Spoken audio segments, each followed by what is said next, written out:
Hey guys, welcome to the very first episode of a 10-part series. My name is Aaron Farouz. I've been doing commercial photography for about 10 years now.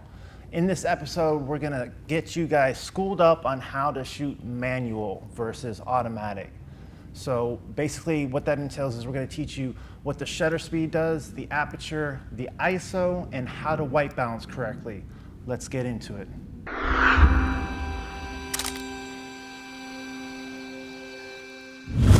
So we're going to start with the aperture. So think of the aperture like the retina in your eye. So your pupil dilates and expands, and the way that works is it lets in more light or less light. Same thing with the aperture or F number. In the lens, it will expand and contract, and it's going to allow more light to hit into the sensor or less light. So a couple things happen when you adjust the aperture. So when you open the aperture up, you let in more light, but also your depth of field becomes more shallow. And let's take a look at a diagram and see how this works. So notice the white area is the amount of space light has to travel through the lens and hit your sensor. So the lower the aperture number, the more light we're going to let into our image, and the brighter our image is going to be. The higher the F number, the less light is going to pass through here because we have less space for the light to travel through, and the darker the image is going to be. If you notice, the lower the F number, the shallower our depth of field is going to be, and then the higher the number, the deeper our depth of field is going to be. This is really important to the style of the image that you're going to produce. If you want everything to be in focus, you want to stay at a high f-stop number so you can get your entire image in focus. If you're going for a very shallow depth of field, you want to have a very low f-stop number, which will also let in a lot more light. The depth of field is basically the area in the subject that is in focus. So when that becomes wider, there's more parts of your image in focus. When it becomes shallower, there's less in focus. And the aperture, choosing the right aperture, affects that directly. So now that you kind of understand how the aperture works, I want to show you a couple of examples of a shallow depth of field versus a deeper depth of field. In this example here, I was shooting video and the subject was talking about very serious matter, very emotional matter. So I wanted to choose a shallow depth of field to make it feel like just the pressure in their life was weighing on them by allowing the ears to go out of focus and really only her face, her eyes, and her face and her mouth are in focus. I was at f2.8 here and I was zoomed in at 200 millimeters. So zooming in also makes your depth of field very shallow. And zooming out, shooting wider, makes it grow. And in this image, this was a fashion shoot for Stetson and everything's in focus. We were outside in downtown Dallas. Yes, I changed the background. And everything is in focus from the tip of her hat all the way down to the gentleman's boot on the opposite side of the image. And you can see how this changes the feel of the image. I'm honestly a fan of keeping everything in focus, especially when dealing with fashion, but I'm not afraid to do a shallow depth of field and get something really creative. So moving on to shutter speed. So what is the shutter speed? So when you take an image, you hear that sound, whether it's a real sound or digital, and that's the shutter opening and closing. Think of it as your eyelid blinking, okay? So the camera will record one image during that amount of time that the shutter is open, and then it stops recording when it closes. All right, so shutter speed is basically the measurement of time that you allow light to hit the sensor. So the faster the shutter speed, the less time you're giving light to hit the sensor, therefore the darker the image. But the faster the shutter, the crispier your images are going to be, the sharper they're going to be because they freeze moving subjects. So for an example, you would use a fast shutter speed when photographing somebody running or sports or water bursting, right? On the other hand, when you use a slow shutter, you're allowing more time for the light to pass through and hit your sensor. And what that does is it causes your image to be brighter. But a con for that is if you're hand holding and use a slow shutter, you could potentially get a blurry image. And if your subject is moving rapidly and you use a slow shutter, they too can get a ghosting effect. So let's take a look at some examples of slow shutter versus a fast shutter. Okay, so here is an example of a slow shutter. This was a 30-second exposure. So the camera shutter opened. When I pressed the button, it started recording this image. And then 30 seconds later, the shutter closed. During those 30 seconds, the camera is allowing light to pass through to the sensor because the shutter is open, and that light is compounding over and over and over through that whole period of time and creates one image. I had to drag the shutter to 30 seconds in order to capture the northern lights and the stars to make them visible, basically. Because it actually was not this bright in person. So I exaggerated that light by dragging the shutter to 30 seconds. One of the cons when you're dragging the shutter out at night is you can get a little bit of noise depending on your camera. My camera is pretty good at handling it, but I was also at a very high ISO here, and so I got some noise. We'll talk about that in a second. Let's look at a fast shutter speed here. This is a fast shutter because you can tell that for water to drop and move like that, you would need a fast shutter speed to capture it so sharply. And another example, my cute little dog. She's playing in the water and she's got this goofy look.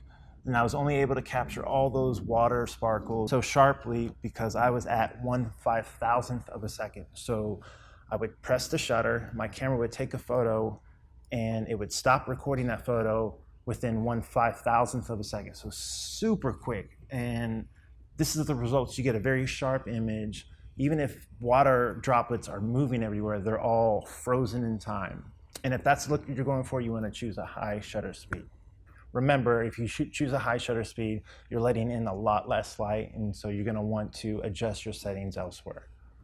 So we've gone over aperture and shutter. The third way of controlling the way light hits your sensor is ISO sensitivity.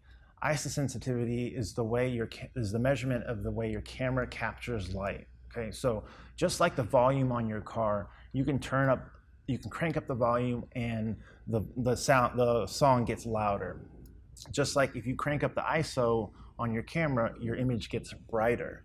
But what happens if you crank up the volume too much? The audio gets distorted and the quality just, the quality drops.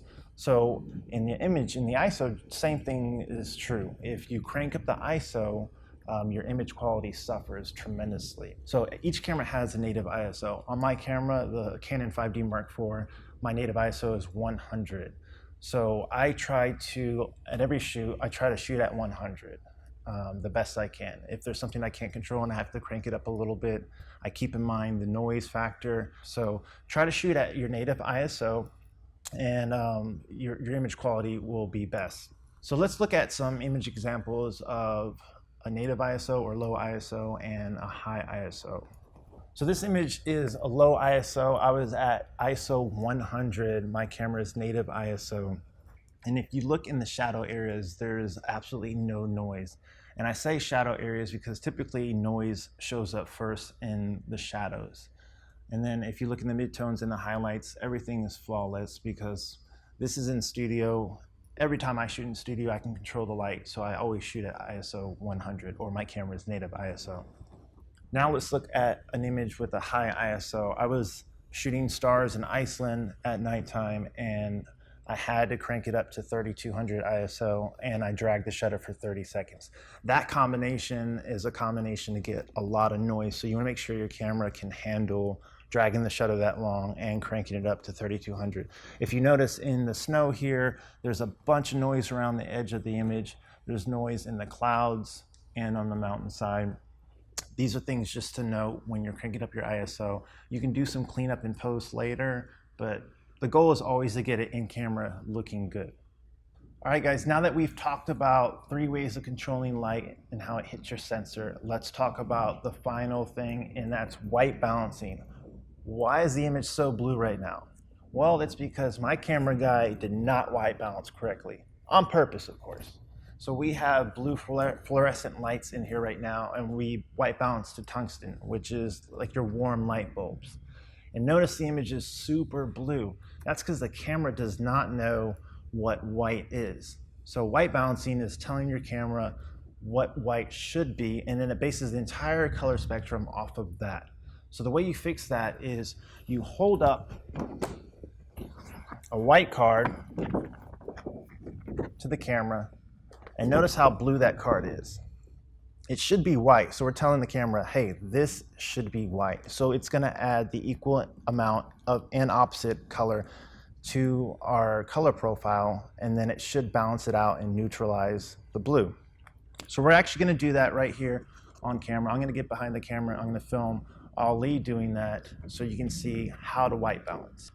All right, so Ali's in the process of framing up his image. Just took a photo, check that out. So he took a photo of his neutral card, white card, and it's encompassing his frame, and look how blue it is. So now he's gonna go into his settings. Your cameras might be a little bit different, but if you have a Canon, it should be very similar. And he's gonna choose the custom setting.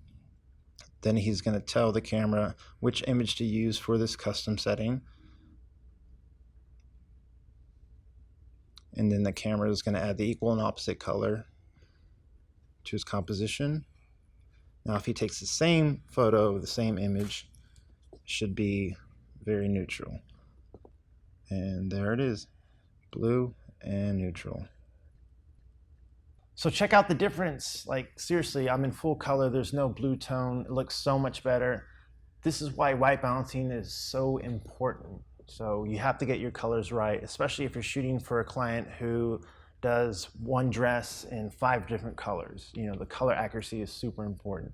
So I'm gonna show you a couple examples of correct white balance and incorrect in a photo. All right, in this photo, the white balance is on point. The red dress was exactly that color. And what you wanna do at a shoot, you wanna look at your monitor, if you're shooting to a monitor or your camera, and just double check, hey, does that dress look like how it looks here in person? Look at your screen, look at the dress, like, okay, that looks accurate to me. And you can also check by looking at what is neutral in the image. In this image, that's a gray wall. There's a little bit of warm tones in there here and there, but overall it's a very neutral wall and it looks neutral to my eye here, so I'm good to go. So I'll show you another example of incorrect white balance. So what do you see here that is dominating the image? Yeah, you're seeing a yellow tone, almost a little greenish, but an overall yellow cast. She's wearing a white dress and it looks off-white, it looks warm white to me. So here is the same image correctly white balanced. Very neutral, the whites are pure white, and that neutral wall is neutral gray with some warm tones where it's supposed to be. So there you have it, small subtle change, but this will separate you from the rest of the pack if you take the time, go into your camera settings and learn how to do these things. Because this is an online workshop, you guys have to do some work. We did the shop, you do the work. So I'm giving you guys homework. Go grab your camera, grab your friend who is narcissistic and always wants free photos, and go out and play with your aperture setting. Play with your shutter speed, play with your ISO. Shoot in the shade in white balance, shoot in the sun in white balance. Just go out there and make mistakes when no one's paying you, so you don't make mistakes when someone's paying you. Just go have fun. Try to get a shot where the depth of field is super shallow, and then try to get a shot where your depth of field, where everything is in focus. Do a fast shutter of some leaves rustling on a tree, and then do a slow shutter at night. Really slow shutter, and see if you can get a car passing through your frame to get a light streak. You need a tripod for that. Just go out there, have fun, experiment. Doing all these things is gonna make you a better photographer, and if you're a better photographer, you're gonna make more money, okay? All right, guys, that's it for our very first episode. Make sure you stay tuned. On the next episode, we're gonna go over lens selections, what lenses to buy, what lens should you choose for a certain shoot. And I'm gonna tell you on the next episode what my favorite lens is. So stay tuned, send us an email if you have questions, and definitely share this video. See you next time.